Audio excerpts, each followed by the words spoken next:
अक्कलकोटचे परब्रह्म श्री स्वामी समर्थ महाराज नेहमी एक वाक्य म्हणायचे, भिवू नकोस, मी तुझ्या पाठीशी आहे. पण मित्रांनो, जेव्हा आपण संकटात असतो, पैशांची चणचण असते, तेव्हा मनात विचार येतो की स्वामी मला या गरिबीतून बाहेर कसं काढतील, स्वामी मला श्रीमंत कसं बनवतील. आज आपण या व्हिडिओमध्ये अशा 3 गुप्त गोष्टी आणि स्वामींची एक अशी चमत्कारिक कथा पाहणार आहोत, जी समजली तर तुमच्या आयुष्यात कधीच पैशांची कमी पडणार नाही. व्हिडिओ शेवटपर्यंत नक्की पहा. बऱ्याच लोकांना वाटतं की श्रीमंत होणे म्हणजे अचानक लॉटरी लागणे किंवा गुप्त धन मिळणे. पण स्वामींचा मार्ग वेगळा आहे. स्वामी माणसाला भिकारी मानसिकतेतून बाहेर काढून राजे बनवतात. ते कसं? स्वामी कधीही आळशी माणसाला श्रीमंत करत नाही. ते म्हणतात, आधी कष्ट कर, मग फळ मागेल. स्वामी आधी तुमच्या मनात कष्ट करण्याची आणि प्रामाणिकपणे वागण्याची बुद्धी देतात. जेव्हा तुमचे कर्म शुद्ध होते, तेव्हा लक्ष्मी तुमच्याकडे स्वतःहून चालत येते.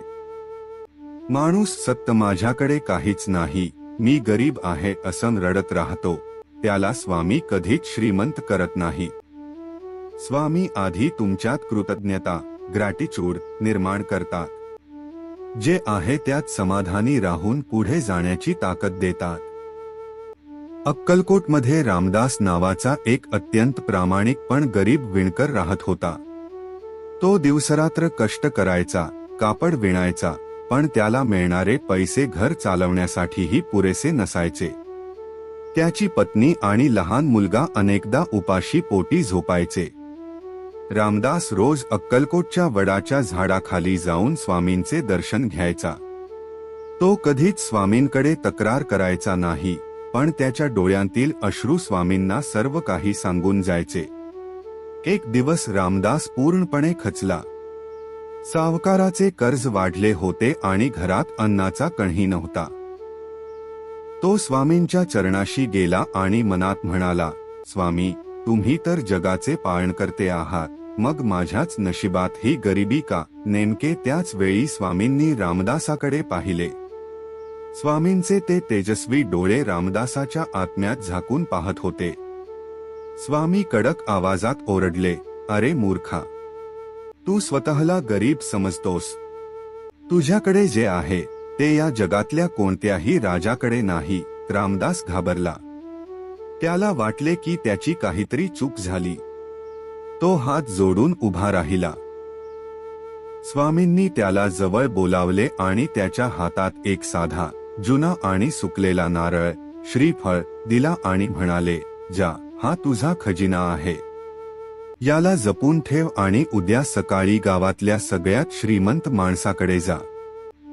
रामदास तो सुकलेला नारळ घेऊन घरी आला.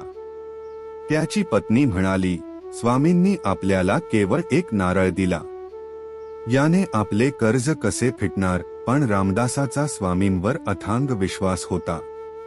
दुसऱ्या दिवशी सकाळी स्वामींच्या आज्ञेनुसार रामदास गावातील सगळ्यात श्रीमंत सावकाराकडे गेला. तो सावकार अत्यंत गर्विष्ठ आणि लोभी होता. रामदासाने स्वामींनी दिलेला नारळ सावकाराच्या समोर ठेवला आणि म्हणाला, स्वामींनी मला हा दिला आहे आणि सांगितले की हा माझा खजिना आहे. सावकार हसू लागला आणि म्हणाला, या सुकलेल्या नारळाची किंमत काय?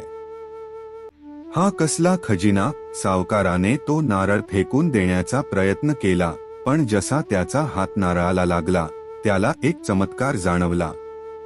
तो नारळ वजनाने सामान्य नारळापेक्षा शेकडो पटीने जड होता. सावकाराने कुतूहलाने तो नारळ फोडला आणि चमत्कार झाला.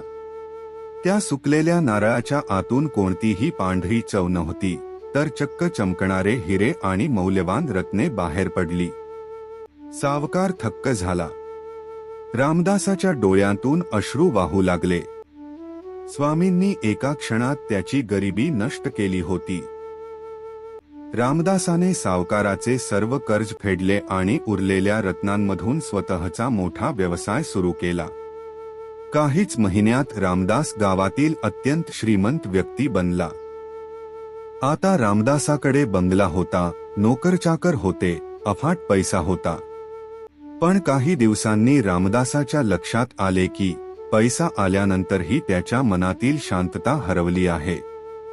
त्याला रात्री झोप येत नव्हती. चोरांची भीती, व्यवसायाची चिंता यांमुळे तो त्रस्त झाला होता. तो पुन्हा स्वामींच्या चरणी धावत गेला.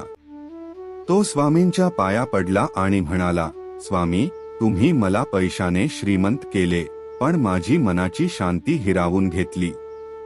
जेव्हा मी गरीब होतो तेव्हा मी शांतपणे झोपायचो. आता या श्रीमंतीत सुख नाही. स्वामी मंद हसले.